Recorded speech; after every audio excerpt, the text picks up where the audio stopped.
So there I am again, back in the hospital with a good shoulder this time, but having them glue all my face back together because I bust all my face open. So can you imagine, in the space of 5 days, you've been in the hospital five times now? The people in the hospital were laughing at me. They thought I was, losing the plot.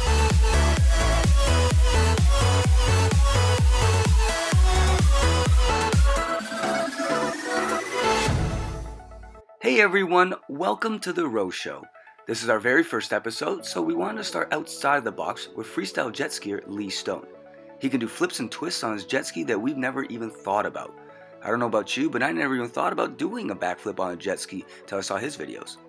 Lee is going to tell us all about his sport, which he dominates, by the way, as a 10-time world champion. We'll discuss the sport and how it formed, and also the structures of the brands involved. We'll talk about freestyle training philosophy, and he's going to give a bunch of crazy stories about his injuries. I had a lot of fun talking with Lee and learned a lot about freestyle jet skiing, and I hope you learned something as well. Alright everyone, let's go.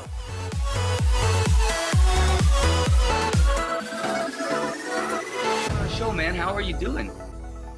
Doing pretty well, thank you. How about yourself? I'm pretty good, man. We're working out, doing everything what we can, and just making it through, So how the hell do you actually flip a jet ski? Like, seriously, how do you get the momentum? What's the trick? What's the technique if you had to sum it up? It's pretty complicated to try and sum up, but in essence, it's we create our own wave. So we make like a horseshoe shape in the wave because what we do is on flat water. So, we don't go in the ocean. We don't use the waves from there. It's something we do, but the sport and the competitions that we're doing is on flat water. So it's in a lake. So we make a U shape, which creates a wave in essence.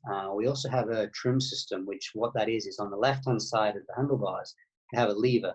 You pull that lever and the steering nozzle at the back, which gives you your steering, also lifts up and down, which then creates the angle of the ski to change.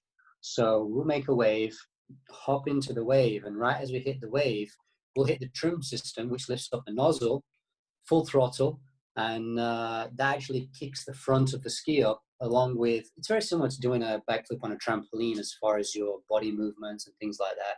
So I do a lot of training within that as well to learn the motions and everything. So it's very much similar to kind of doing it on a trampoline, but you have a 220-pound jet ski strapped to you, so you land upside down. There's a little bit more repercussions from it. That's crazy, man. But can you go on all axis? Like, can you twist? Can you side flip? You can barrel roll, obviously, but can you do all movements or just certain ones? Pretty much everything. The sport's moving so fast. Go back 6 or 7 years and people thought a backflip on a jet ski on a lake was impossible. Now moved to up until 3 years ago, we started doing double backflips. So the sport's gone from people never thinking a backflip was possible to doing double in, the space of not so long. It's moving fast for sure. That's crazy. So is it just better technology, better athletes, just more time under pressure? What's really making, like, how do you go from people just going do across and then to a double? Is it just power? Pretty much a lot of everything. Like the jet skis are constantly developing, where I myself am a manufacturer as well. So I have a company manufacturing the products, but along with the other manufacturers, the more the sport grows, the more people are developing it, constantly working on equipment to try and make it do the next big trick. It's kind of everything, the sport's growing, more people are getting into it. There's more competitions. There's more development going in from all the companies, and that in itself just, escalates the sport and the levels and the tricks that we're able to do. That is really cool. So it's a growing economy in its own sort of right. It's growing market, its own new freestyle sport. How long has it been around for? The World Championships has been going for 36 years now. So it's been around longer than, but it's really kind of, taken off in the last probably 10 years in terms of, the freestyle side especially, the level and the amount of riders. We'll go to a World Championship now and we have, I think there's more than 40 competitors from different countries. So I think there's around close to 700 riders per World Championships now, and each of those qualify through their individual, national ranking and so on and so forth. So it's I'd say the last 10 years is kind of growing and moving a lot. That is crazy. I never knew. I think, like you said, like maybe 4 or 5 years ago, I saw a backflip. I was, so I thought that was really cool even from then. But so now you're on the circuit. It's like any other circuit, right? Is there prize money that goes along? Is this how these guys get funded? Do they do shows? Is it just so many rich can do it? Like how does this work from an economic perspective? Pretty much all of the above. There's prize money available at the events, and sponsorships that come from that. So it's definitely an expensive sport. That's something myself and my company are working on to be able to bring more, accessible jet ski equipment available to the people that don't have the access to the bigger funds. So that's something we're working on. It is an expensive sport, but at the same time, if you can get into the sport, there is sponsors out there that will help you, and if you prove yourself to be good enough, then you can take it from there. I started with my family. They were funding everything. They were making sacrifices to be able to do the things with me and travel. And I guess I was around 12 years old at the time, and I was doing a show actually in France. And the world champion at the time was there, and he told me and said, "Hey, I really like how you're riding. I think you have some skills, and I'd like to be able to, train you and sponsor you." And then from there, it pretty much took over. He was funding my jet skiing. He was actually from Brazil, so I moved out there for 3 years. I was training with him, and yeah, continued to grow from there. That is so cool. But now you have Lee Stone Products, which is your jet ski, right? Correct. Yes. And you have a team of athletes, maybe? Is this how the kind of the sponsorship works? Is that all the manufacturers have their own little team, and then they're sort of I don't know, satellite sponsors of their own? But is it really funded by the manufacturers that really pay to play? Yeah, pretty much. I mean, going back 10 years ago, you had your main manufacturers, Yamaha, Kawasaki, Sea-Doo, all those guys, and they were kind of like the big players in the game. And then as the competitive sides moved on, it's all aftermarket. So really your Yamahas, your Kawasaki's, all those companies don't really have competitive skis anymore in the race world and the freestyle world. So the big guys now are actually the guys producing all the aftermarket race equipment. The shells of the skis are totally different. The engines, like every component is all custom made. So you find now, like myself as a manufacturer and the other guys are like you say, the main players in it, and we all have our team of athletes, riding under our banner, that we're all helping and supporting, and yeah. That is really, really cool, because it's like that with a lot of other sports, right? It seems very common. The manufacturer comes in. I know rally does it. Gymnastics doesn't really have a manufacturer that sponsors, though, but I know like snowboard did it as well. And it seems to be happening with a lot of freestyle sports, because the whole freestyle trampoline world is we're doing the same thing. So we just basically gobble up all the different brands and say, okay, well, we're all kind of at this market together. So we're all going to basically work together to build it, and, bigger pie for everybody kind of thing, right? No, exactly. Yeah, it's a small sport, and there's always your small politics, as there's in every sport. But it's a pretty good group. We're all working together to achieve the same goal, is to grow the sport, being able to make it more accessible. To younger kids getting into it. We're starting to develop like specific kids jet skis, so they are a lot smaller, cheaper to build, so we're always looking into that. And there's a few of the manufacturers all going into that side of it now, producing the kids skis. They actually created a kids class at the World Championships going back, I think it's 3 years ago that started now. So they have, I believe it's 10 to 13. So there's actually a Pacific class at the World Championships now for 10 to 13-year-olds. Whereas when I started my first World Championships, there was no junior class. So I was competing against guys, 30, 40 years old, and I was only 14 at the time. So that was, it was nerve-wracking going against, guys and not having any kids really in the sport. Whereas now with the class, you're seeing younger kids come into it and being able to grow, and having that stepping stone in between, I think is really important. That's really cool. So you guys are reaching the younger audiences, making modified stuff. So what, for a typical jet ski, what is the modifications and a general perspective? Like, what's the technique? What's the goal overarching? I mean, as you're starting, there's very simple things you can do, like adding footholes in the side, which is basically, straps to put your feet in, so when we do the tricks, you don't fall out. We put handholds in the ski so you can climb around and move. And as you progress, you kind of go through the levels to, up until the pro level, everything on the ski is custom built. It's a custom carbon fiber hull, the engine's custom made, all the bolts are titanium. So it's really, it is a good sport in terms of there is a lot of stepping stones in between. So for example, in the pro class now, you're looking around a $50,000 jet ski to be competitive. But you go in the junior class, and you can compete with a $2,000 jet ski. You buy a $2,000 jet ski, you spend, $500-$600, and you can have some footholds, some handholds in it, and start to climb the ladder with it. So there is a big range of, of a scope for people to kind of step through the market. And as you move up, let's say you win the junior class, you would move to the amateur class.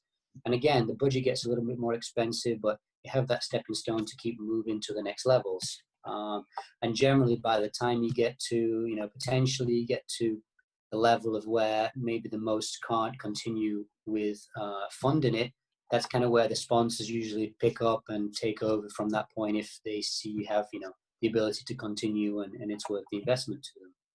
That's cool. It makes complete sense, and it's very interesting. You see all the parallels between all the different sports and everything.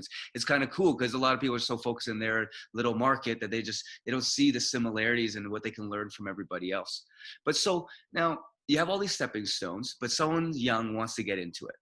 What do they do? What's day one look like? Day one, I guess, is going out and buying a ski.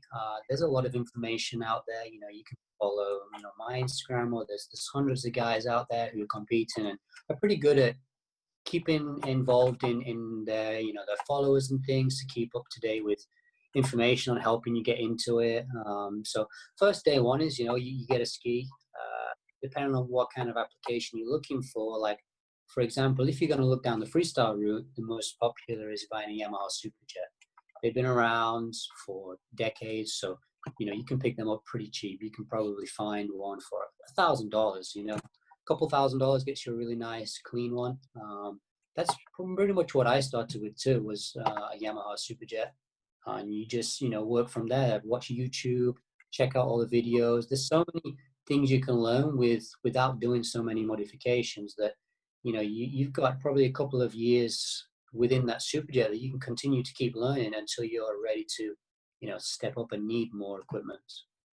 So, but you guys don't have like a certification or something like that? It's, leveling programs, things like that. It's literally just go and figure it out, or do you guys all come together for regular camps, or how's this work? I mean, there's national championships. So pretty much most places in the world, have their national championships. So the first stepping stone to getting into competing would be, go to a national championships, see the guys, meet the guys there, and you can enter there, and each of them have their their beginner class, amateur class, pro class.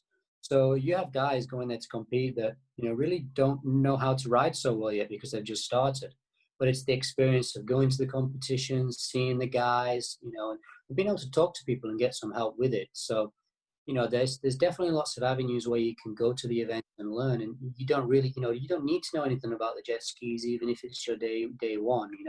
Go there, get information, and just learn.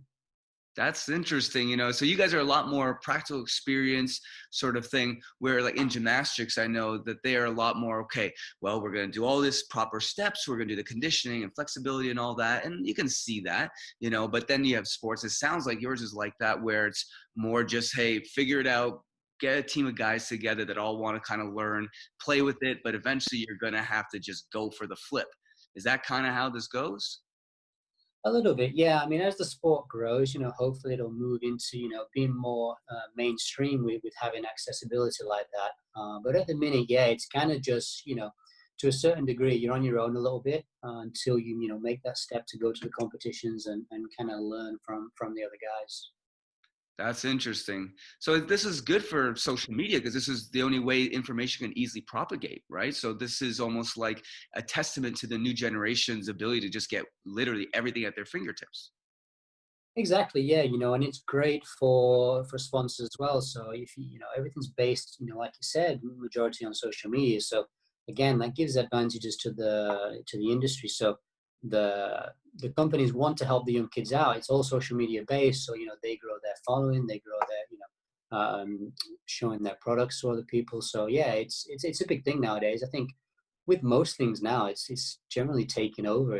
I know a lot of my sponsors, when I first started riding, the focus was, it always has been and always will be, on results, but it went from being solely about the results to also contracts started to change to, a lot of it was about your social media and how many posts you can do, and where are your followers from, how many people you're reaching, and it really is all starting to move kind of to the social media aspect. Yeah, we've seen the same thing in all the different freestyle disciplines. From extreme pogo now is a new one. They do double flips on pogos.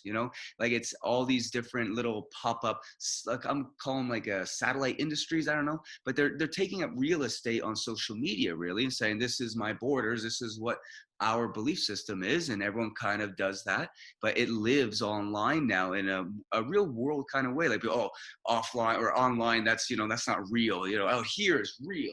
But I don't see that with the kids. You see the kids nowadays are a little bit more living online in a very real sort of sense.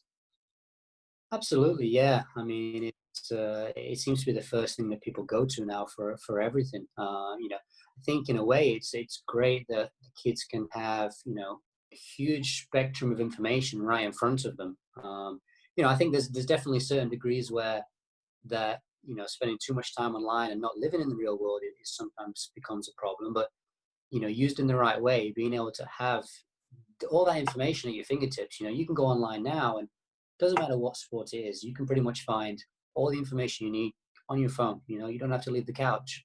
And it's changing, and but it's cool. It's a cool change, and hopefully it makes it easier for the younger generation, whichever direction they're going with in life, to be able to go down that road. Yeah, and that's where the side we're on, at least. But there is this other side where people say, well, yeah, but now all of a sudden the kids are learning without proper context. They just see a video of some guy that has no real qualifications. And do you think that that's a problem, or do you think that will maybe flush itself out just over the next 20 years and they'll eventually have no followers, so therefore only good information will remain? Or do you think it's always going to be an issue? I think it's always going to be an issue to a certain degree, because you can't control what people are putting out there.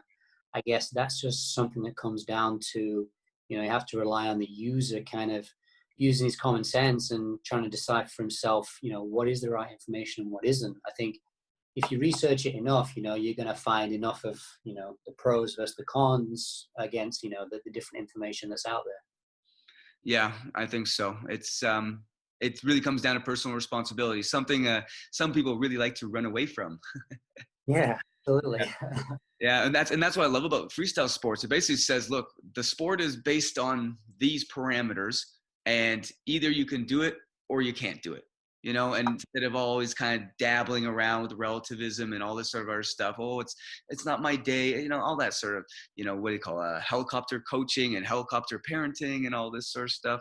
I think freestyle sports are almost a reflection of that, of society saying, enough's enough. Let me be a kid again. And that's where we're seeing a lot of this grow. Exactly. Yeah, I think it's something to be said for a bit of trial and error. I think upon of course we don't want anybody to hurt themselves and injure themselves with doing things, but I think part of any step is going out, doing it wrong, and figuring it out. Maybe taking a few bruises here and there, and I think that's part of growing in whatever you're going to do. And I think that's something people get scared of a little bit with the times now, but I think it's definitely part of it.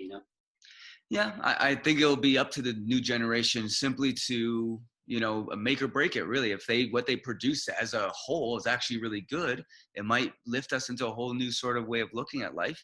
But if they crumble and fall, then I don't know who's going to pick up the pieces.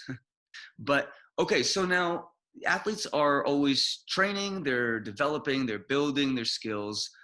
How does their training go? Like, what do you normally see in your industry? Like, our guys will do little groups and they'll just kind of train, here and there, an hour a day or something, and vlog some stuff. Is that what you guys do, or is it more organized or less organized? Um, Pretty much, both in one aspect. Like you've always got your groups, all the different teams, but because it is, spread so far around the world that, for example, in my team, we have competing at the World Championships levels. We have, I think, 8 guys now. They're from Qatar, they're from Japan, from America, from UK. They're all over the world. So it is very much, in terms of the hardcore training, very individual. Of course, you'll have the local guys that ride with you, but as far as the top level training, it is very much kind of, you got to be self motivated, and you are doing a lot of it alone. Whereas if you're starting out, the guys, you go to the local lakes, and there's a bunch of guys riding, and it's it's a community sport. They all ride together on the weekends, and have some fun and just bounce off each other. But once you get to the level of especially for myself, I'm very much like, I like to ride with my friends and hang out and have some fun. But when it comes down to the training side, I very much stay on my own and focus on my own training. Pretty much because I want to continue to try and win and keep winning world championships. So to a certain degree, when you get to that high level, you want to be on your own, so you can kind of be almost secretive about developing new tricks and things like that. So you can keep yourself having an advantage. That's interesting. So it's loose at the start, but then you kind of tighten up. And if you decide that you want to be the one on top, you might tend to kind of push yourself off to the side, have a little more private time, so that you can really nail down those tricks and really just, control your own training, rather than having to listen to what Johnny wants to do and what Tommy wants to do, and, all that sort of stuff. Exactly. You'll see, especially like when you go to the world championships, you've got your teams, and some of them that, that ride together all the time. You see, maybe they're the 10th, 11th place guys, and their riding is exactly the same. They're doing the same tricks in the same way, in the same style. And they almost look like the same person in a way, because, when you ride every day with the same person, you do, you bounce off each other. And whereas when the guys kind of separate themselves a little bit, you create your own individual style and your own methods. And, maybe you're going to approach a new trick. If your friend over there is already doing it, you're going to watch him do exactly how he does it. If you're on your own, you're going to say, okay, how am I going to approach this? I'm going to, do it in a certain way, and develop your own kind of technique and style for that particular trick. That's cool. Yeah, I've seen the same thing. We got some kids that'll train by themselves in their backyards, and for them, they just come up with some really creative stuff. But sometimes when you get them into a gym that is always doing the same conditioning, same warm-ups, you see a lot of similarities as well. I can totally relate to what you're talking about. But then now, when people want to start competing, they've trained a little bit, they have their team, they're deciding that they want to go for it. How do they have to train to win? What kind of competition, what the judges scoring here? So depending on where you are and which kind of federation of competitions, it does vary, but the basics is pretty much the same. And it's also changing as well. As the sport's progressing, the categories of what they're looking for changes. So, for example, each competition is 2 minutes long. So there's several heats, but each one, you're out on your own in the water in front of judges, and it's 2 minutes long. Within that 2 minutes, generally the things they're looking for is, how many tricks did you do in that 2 minutes? So it's important to stay busy, you're not riding around. So that's where fitness comes into it a lot with the guys, because throwing 220-pound jet ski over your head over and over again, it's physical, it's tiring. So you'll see guys go out for 45 seconds and look great, and then slow down. And by the end, they're almost, not doing any more tricks because they're so tired. So that's something they look for, is how many you're doing. They look for, how well the execution was. Did you land clean and right away? Did you fall off and have to climb back on? They look for a lot for, the big thing now is innovation, so they want to see new techniques, new style of tricks, new ways of, even if it's the same trick, new approaches to it. So a lot of the guys go out and do the same thing. Whereas, if you can, again, it doesn't even have to be a world's first new trick, but let's say you take a trick somebody else is doing, but you put your own spin on it, a different style and a different, kind of approach. That is a huge thing now as well that they're looking for. I think that that's an important one, because it, it stops it being repetitive. Everyone's trying to continue to push to go, to gain those like innovation points as such. And another big thing they do is like, they do a crowd appreciation. So, getting the crowd involved is important. At the end of the day, it's a show. It's a competition, but it's a show too. When you've got a live audience watching and you're doing the tricks, you get the guys that will just, focus so much on their routine. They forget to every now and again, look at the crowd or wave or acknowledge that, they're at an event. They're so far in the zone that sometimes they forget that. And that's important, because when people are going there to watch an event, they want to feel like they're interactive, and they want to feel like they're a part of it out there with you. So that's something I've always found important. You do the tricks and you land, and you give eye contact to the crowd and the judges, and and keep them involved. And then all of a sudden there's a lot more atmosphere when you're on the wall. Again, when the judges, finish all the scoring at the end of the day, you want them to remember you, and if the crowd's going off, you know, tenfold versus the next guy, then, again, that's points in your favor. Yeah, that's a really, really good point. And I like that about the freestyle sports. I was actually on traditional team for Team Canada for trampoline, and everyone looked the same after 5 minutes. And all of a sudden, we're like, guys, I think we can change this up. We can do something unique. You don't have to always have the same position, the same style as that guy, just because it's the mathematically whatever perfect means, And I think this is where the freestyle really differentiates. And tell me if you think this makes any sense, but I see the freestyle guys as a community that basically want to do it themselves and be individuals. And then the traditional sports are a little bit more about being part, as a community as well, but more about trying to gain to that ideal perfect thing, whatever that really is. And I think that would be one way to nicely sort of categorize these communities. Oh, exactly. Yeah, I think, like you say, with the freestyle, it's an expression. In any aspect of sport, when you're doing freestyle, it is, very much an expression, and you want to show your own style and uniqueness of whatever approach you're doing. So yeah, I think it is a bit of a, that the freestyle is a different kind of mentality and approach to the whole thing. But yeah, I think, like you say, it's all about the individual trying to show their own, aspect of the sport. Yeah, it's all about individuality. And now these kids are waking up into a world, and say, well, what's unique about me, And that's why you see all these new cool sports sort of popping up, and new different types of communities, from online to offline to doing God knows what, And I think it's really cool to see how they're responding to what some might say is a dampened older population. You know what I mean? Exactly, yeah, and it's cool to see, kids coming into sports now and putting their own unique style and spin on things. And that's how all the sports evolve. If we're always doing the same thing and nothing changes, and we don't have these people, stirring things up a little bit, and, maybe doing things not the normal way, it's that's how it grows. That's kind of my outlook on the freestyle jet skiing for me. Is I always look at, every year I go into a season and say, okay, what is nobody else doing? What do people think isn't possible? And that's what I set my goals on. I'll set a goal, and I'm very closed book in terms of what I'm working on. But the people around me will go, "Are you crazy? Like, that's not going to happen. You can't do that." And for me, that's what fuels me. I look at it and say, "Okay, people think you can't do it, so let's figure out how we do it."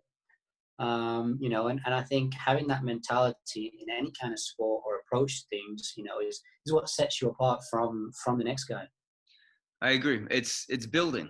It's all about just build it better than yesterday. And it might take you 20, 30 years, probably will if it's a hard enough task, and worth it, And it's just about staying on that track and just building.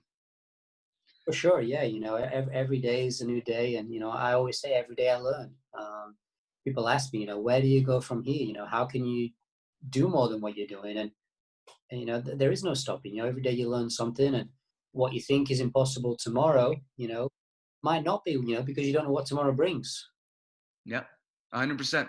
But then you got the other side, which is, okay, well, what about injuries? And I know you've gotten banged up quite a bit, as most of us have. I know I have. So what kind of injuries are you looking at here? Is it common, or is it just the one bad one that gets blown out in media, or what's the deal here with the injuries? It's kind of a tricky one. I mean, you're on water, so that's in your favor. But people don't always appreciate that. Water isn't as soft as you think. When you hit it hard or you're hitting the water fast, it can be like concrete. So it isn't as forgiving as what people think. But at the same time, yes, we're not landing on the concrete. Now, it's kind of a relatively safe sport. As far as safe goes in terms of freestyle. When you have the accessibility to see other people and learn from them and know how to do the particular tricks. So I've been quite fortunate that I was able to do a lot of the world's first tricks. I think around 15 of the tricks now I was the first person in the world to do.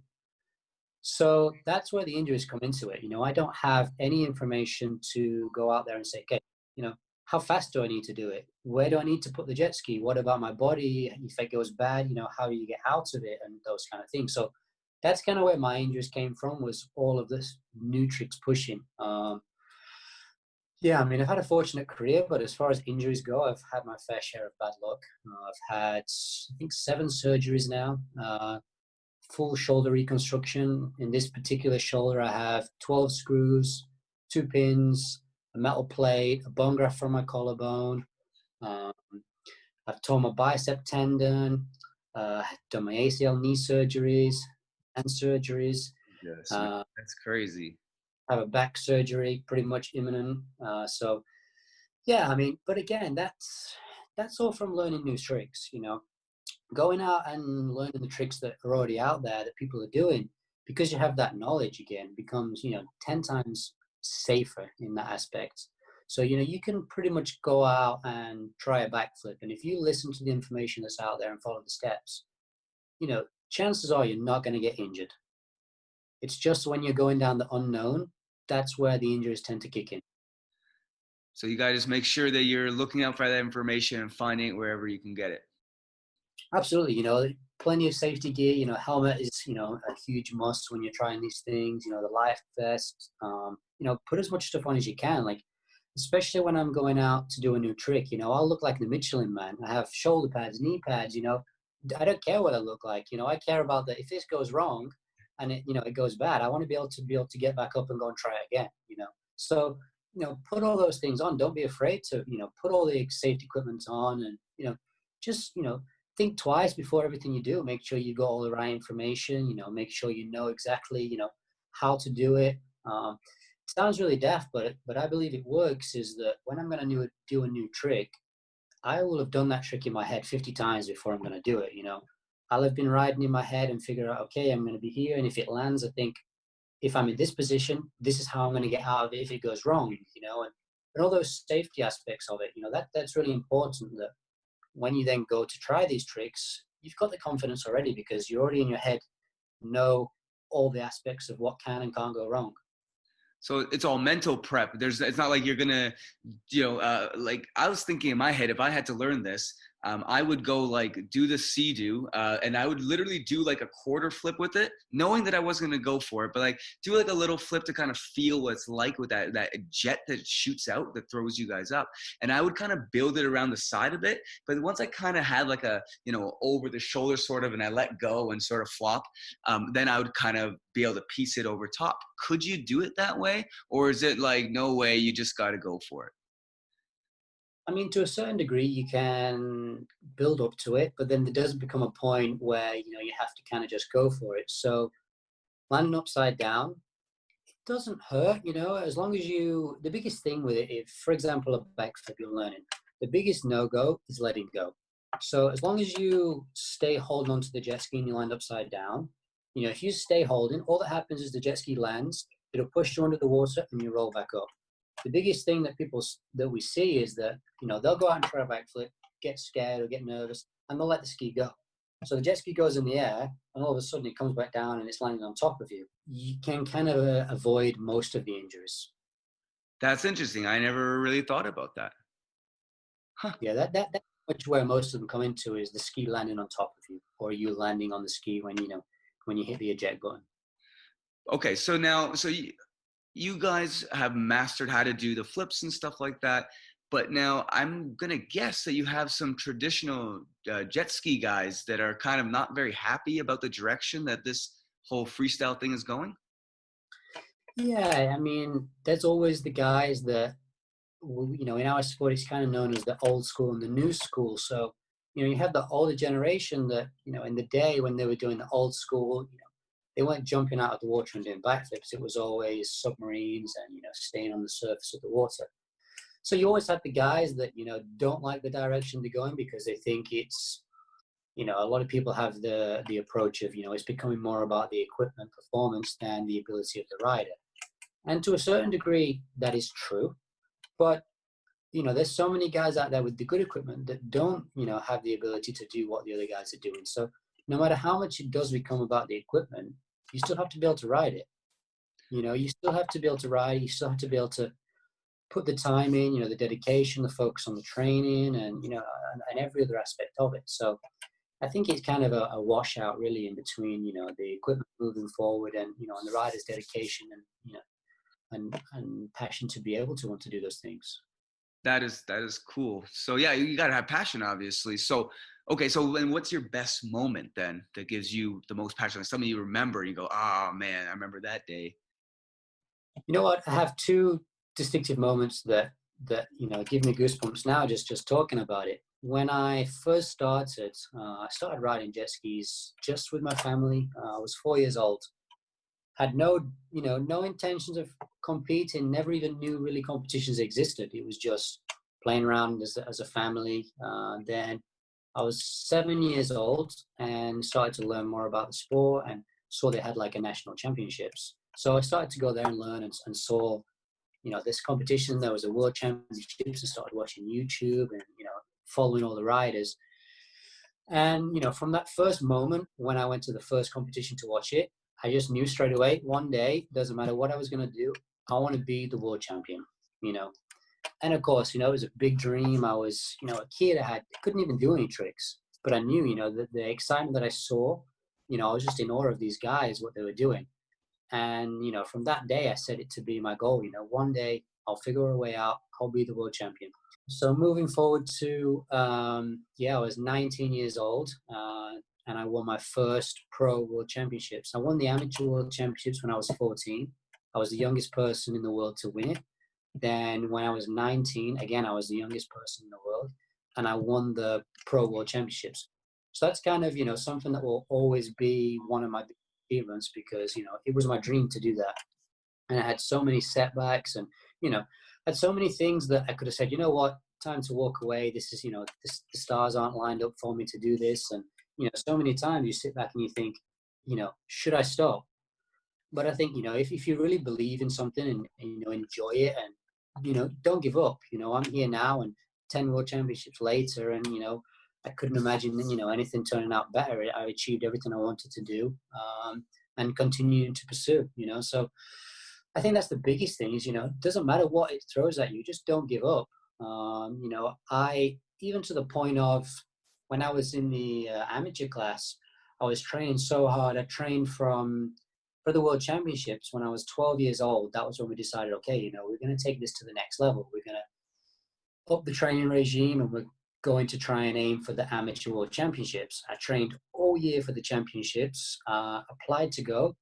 And that particular year they decided, because nobody was as young as me at the time applying to go to the World Championships. So it was unheard of that a 13-year-old was going to go. So we applied to go and they said, no, you're too young.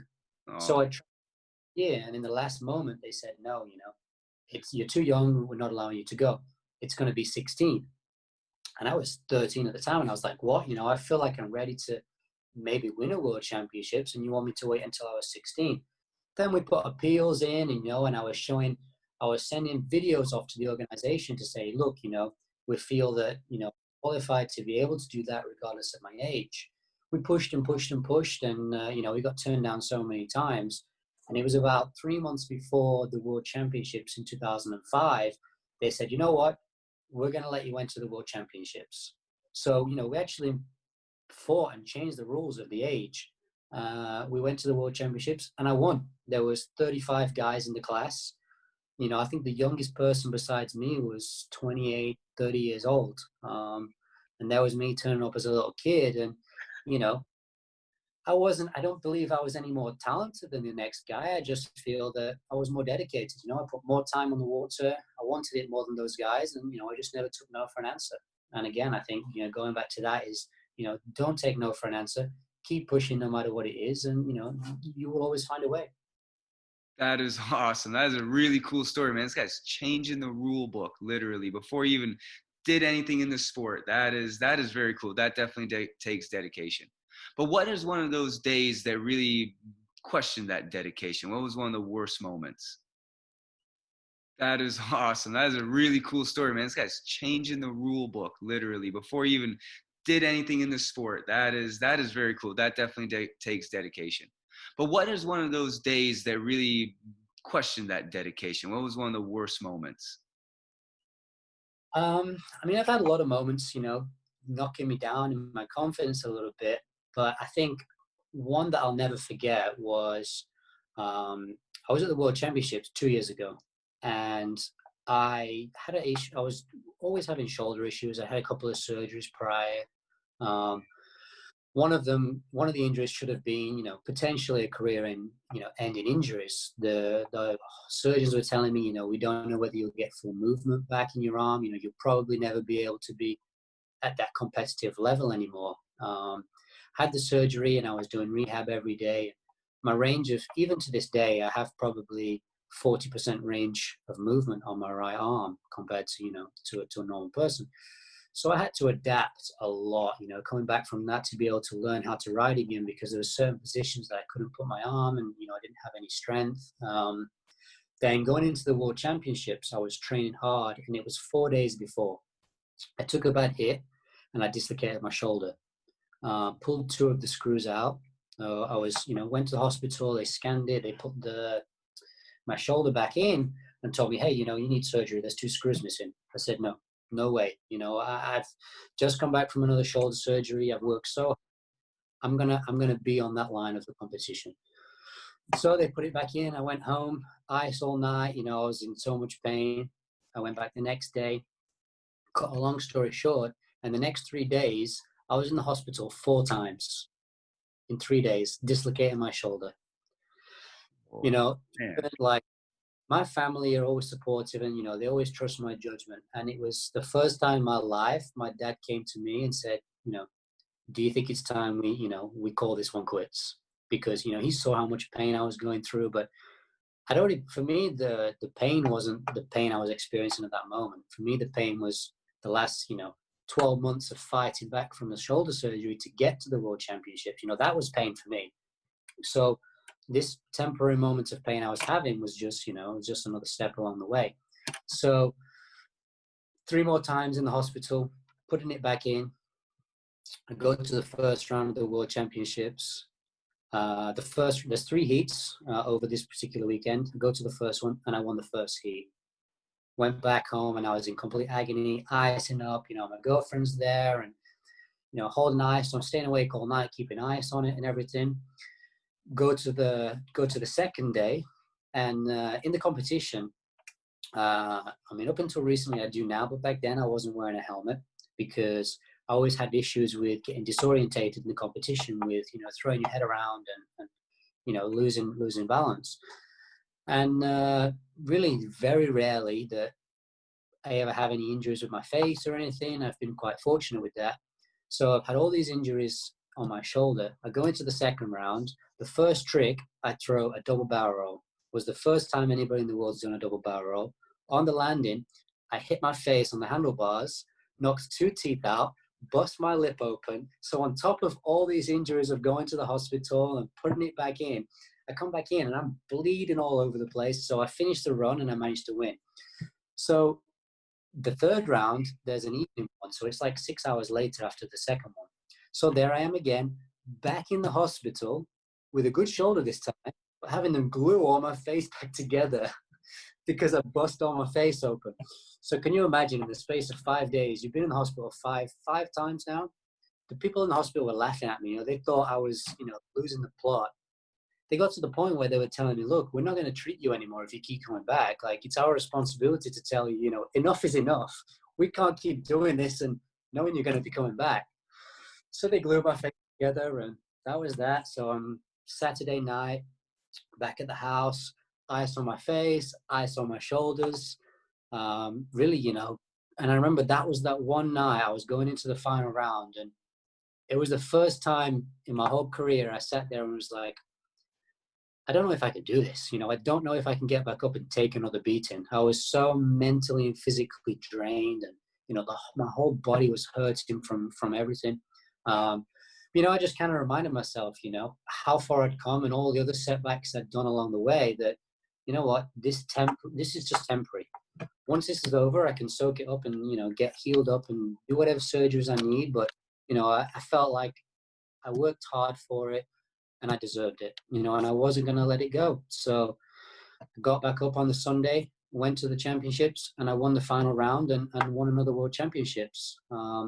24 hours after winning the world championships, I was in the UK on the table having surgery again, taking bone from my collar to rebuild it, more plates, more screws, and yeah. So I think that's that's something that moment of mental and physical stress that I was going through is something that was probably one of the hardest things that I've had to face so far. That is a crazy story. You are a monster, dude. What did everyone else think when they found out about how that all transpired at the moment of? I think a lot of the guys were kind of hoping I wouldn't show up. I think they didn't expect me to. Um, I've kind of always, dealt with injuries and always just pushed through. Going back to 2012, I actually dislocated my knee in the middle of the competition. My leg was at 90 degrees, completely dislocated. And the rules are in the competitions that you have to finish at least 60 seconds to even score last place points. If you finish prior to the 60 seconds, you get zero. So I dislocated, it was like 30 seconds in, and my leg was, 90 degrees. And I knew that I was for sure under the minute. I needed the points to stay, in the championships. So I rode round on one leg in agony, on one leg, just to make up the 60 seconds, so I could get the points. And I think going through all these things, they started to realize that, I always try and find a way, and I'll keep pushing until the very end. So, I think they respect it a lot, and they definitely, you can definitely see them respect you a lot when you go through those kind of things. And I think, yeah, it's one of those things. If you want it bad enough, you just find a way. Doesn't matter what it is, it doesn't matter what you have to go through. You just, keep pushing, and you always figure it out. That is really awesome, and you sound like a hero of some kind. People talk about like gymnasts or this person running on a broken ankle or something like that, or landing, a final routine on a busted foot. But that's a whole nother level, man. So congrats, and you definitely got dedication points. That's for sure. Thank you. I appreciate it. Yeah, it's I just it's my passion. I couldn't imagine doing anything else. I still wake up now every day, excited to ride, excited to train, and I think when you have so much passion about it, for me, it doesn't really seem like a challenge, or it doesn't seem difficult, or people say, "How do you still do it?" What makes you get up and keep doing it? I love it, and I think there is no more motivation than loving what you do.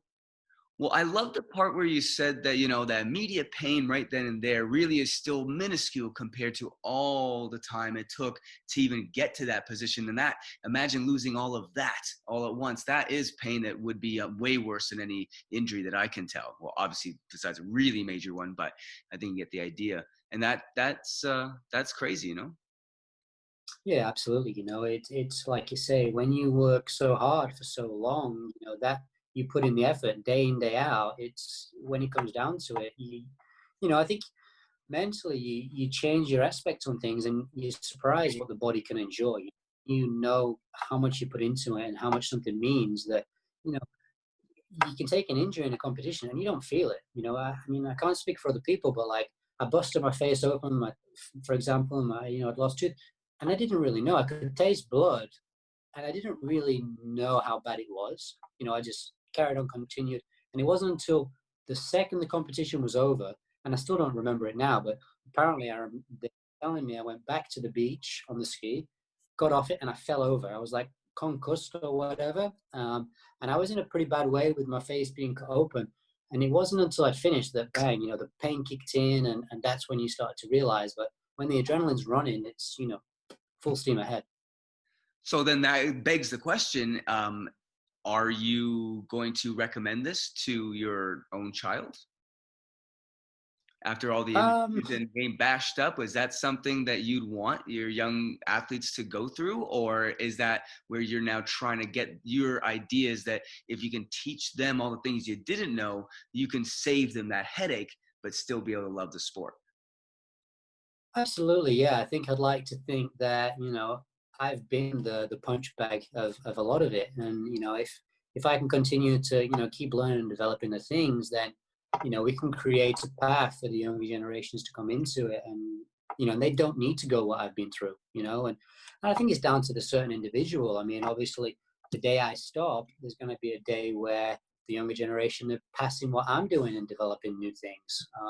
And I think that just comes down to the certain individual. You always have those few guys in the sports that, always seem to go a little bit further than the next guy or do it faster than the next guy. And, I think I generally believe that, I don't feel that, I have more talent than the next guy. I just genuinely believe that, I just want it more than those guys.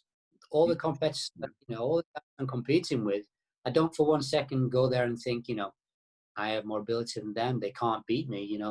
I always go there thinking, did I train enough? And, and that's what I believe sets me apart is knowing that, when they say no, I'll say, let's keep going. Yeah, and that, I think that is the whole point, is let's keep going. And I think that's what the new generations are going to do. And I want them to, I know it's going to come with a bunch more body bags, as you say, but or punching bags. But at the end of the day, it's going to be, that's where progress comes. And there's got to be those willing to take the hits so that everyone else can have a little bit more than they did. Absolutely. Yeah. I think it's, and again, that's down to the individual. And, there's always going to be those new guys coming along. And, those few guys then create that path for the other guys to come in and, and try and find, a way to get to that point without dealing with all those setbacks. Yeah, I think some people think that you shouldn't be able to have those setbacks. You should just get progress for progress, but you should never have to risk anything to do it. And I don't believe that. I think you gotta be willing to get you beat up, and like you said, it's an individual decision. If you love your sport enough, nothing will get you off that jet ski or get you off the trampoline or get you off this or that. If you really love it, and I think that's what the next wave is made of. Those few individuals, not everyone's like that, of course, but those few are going to pull everybody else. And hopefully then, even though they took some beatings along the way, they can hopefully then give that information to them. So at least they're not taking the same beatings. They're going to take their own beatings if they're going to really pursue it, but hopefully it's not the same ones. Isn't that what Einstein said? Doing the same thing over and over again, looking for a different result. Well, I'd rather them make a new mistake, so at least we're progressing forward.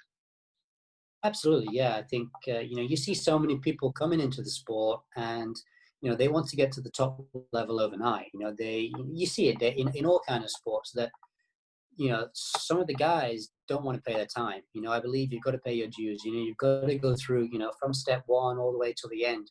You've got to take those injuries along the way because it makes you appreciate what you have. And every world title that I've won, I can look back and I have a story of why I believe that I deserve to win it.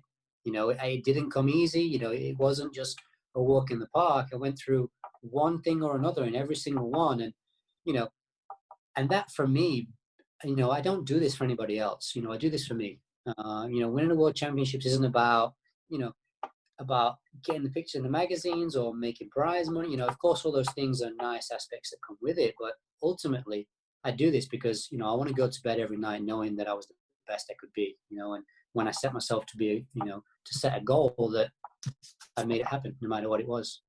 Yep, I agree 100%. You got to just set the goal, and no matter what, you got to keep moving forward. Well, thank you so much. That was an amazing discussion. I love hearing the stories of different athletes just around the world and hearing what they've gone through. And you've definitely gone through some rough patches, but you were able to still come out on top. So that is awesome. And I hope the best of luck to you and keep going. Thank you. Yeah, I appreciate it. Thank you for your time. And, hopefully this can help inspire people. And, if there's any information we can help with, we're always happy to help. And, it's great to see people helping the younger generation get into whatever aspect of life it may be. Yeah, of course. The whole world is opening up through these online mediums.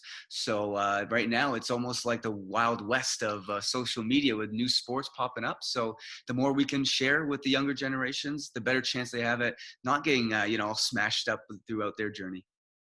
Absolutely. If we can save even one kid from having an injury that I learned from, or all the other athletes, then that's a win. Yeah, because they're out there doing it already. So it's not like we're telling them they have to. If anything, we are kind of given the sort of duty of trying to actually hold the reins a little bit of of an online community, and just see if we can try to make sure that they use their noggins sometimes. Absolutely, for sure. Yep. Well, thanks a lot, and have a great day. Maybe I can come out with some of our athletes, and we can take a real lesson with you. Sounds good. Anytime. I'd love to keep you on the water. Let's do it. Thanks a lot, man. Have a great day. Thank you.